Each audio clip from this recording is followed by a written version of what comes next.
Welcome back, everyone. Well, you probably heard the phrase, life is short. So while you're here, accomplish something, do something, dream something.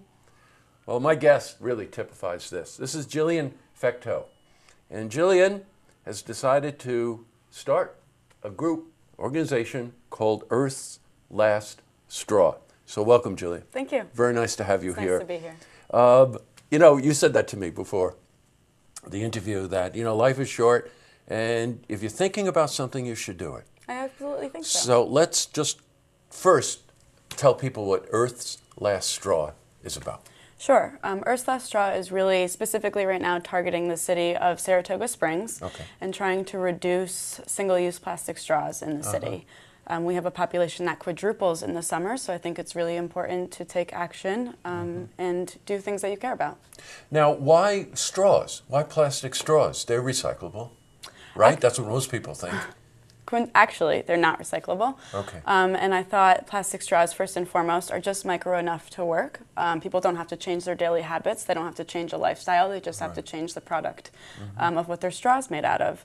Secondly, the common misnomer that plastic straws are recyclable is actually untrue.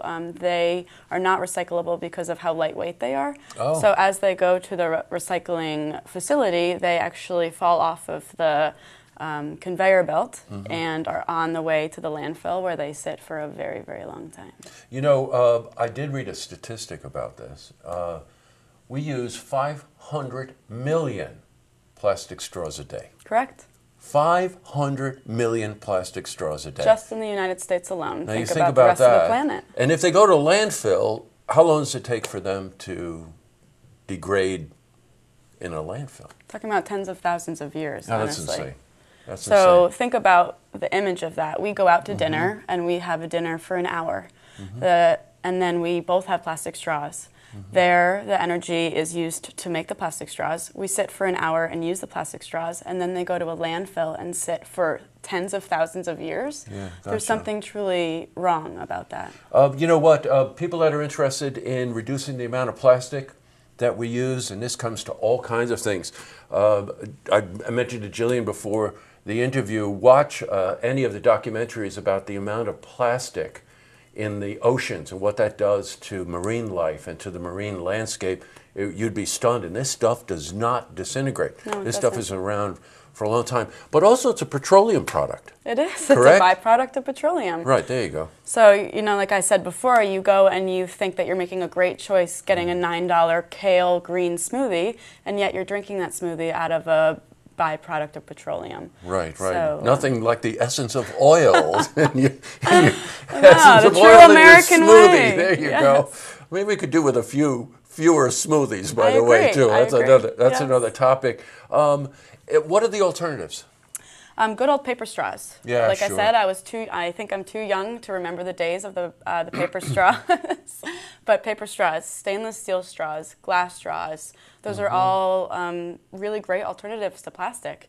And I really want to make it my mission to bring to light those alternatives and to make them cost effective for businesses. I understand you're doing the research on this, but I understand paper straws, but you mentioned stainless steel straws or glass straws.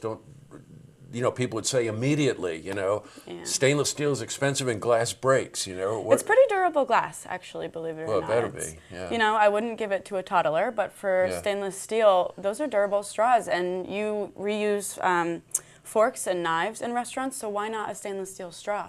Oh, yeah, got it. Oh, I see the application you're talking about. I am of that generation where we had paper straws. They seem fine to me. I don't know. I did. Yeah, and I put it to test because a lot of people have given me a scoff when I say paper, and I drank out of it for 12 hours, and it did not disintegrate whatsoever. Hey, what could our viewers do short term? Say you go to a restaurant, don't use a straw. I would ask your waiter to please admit the straw. I do every time, and they will do willingly. Just be conscious about how many straws you're consuming in a day, that they're not recyclable. Being aware of your choices when you go out as a consumer is very important. And it makes a big difference. If every single person in the city of Saratoga didn't use a plastic straw, that would make a difference. Oh, it certainly would. Let's go back to that 500 million straws a day. Yeah. I mean, that kind of number is amazing. Now, It's astronomical. are you going to how are you going to build this organization in Saratoga? You intend to go to restaurants and talk to them, go to City Hall, talk to Meg? I mean, what are you going to do? Yeah, I'm planning on doing both. I actually already spoke with Meg Kelly, the mayor of Saratoga, and I have her verbal support, which is huge. Yeah, sure. She was someone that I really wanted to connect with right off the bat. Otherwise, I really want to be in the community, talking with restaurants owners, cafes, just set up a table in Broadway and send the information this way. But I think going in person and doing, talking to people about the problem and their alternatives is the best way to do it. So that's exactly what I plan on doing, is going restaurant to restaurant, bar to bar, and saying, I'm the founder of Earth's Last Straw. This is what I'm doing. Are you interested? And, let's find alternatives for you. I think that's amazing. Earth's Last Straw. Great name, by the way, Thank too. Let's do a weekend. Just simple. You go to a restaurant. Just don't use a straw, You don't need to use a straw, do you? Absolutely. You don't. And cut down on it. We'll start there. And we'll also give you updates on Jillian's quest to rid the planet of plastic straws. Thank you. Pleasure to meet you. Absolutely. Thank you for coming in. Thanks for having me. You're welcome. To see this interview again, you can head to our website, looktvonline.com.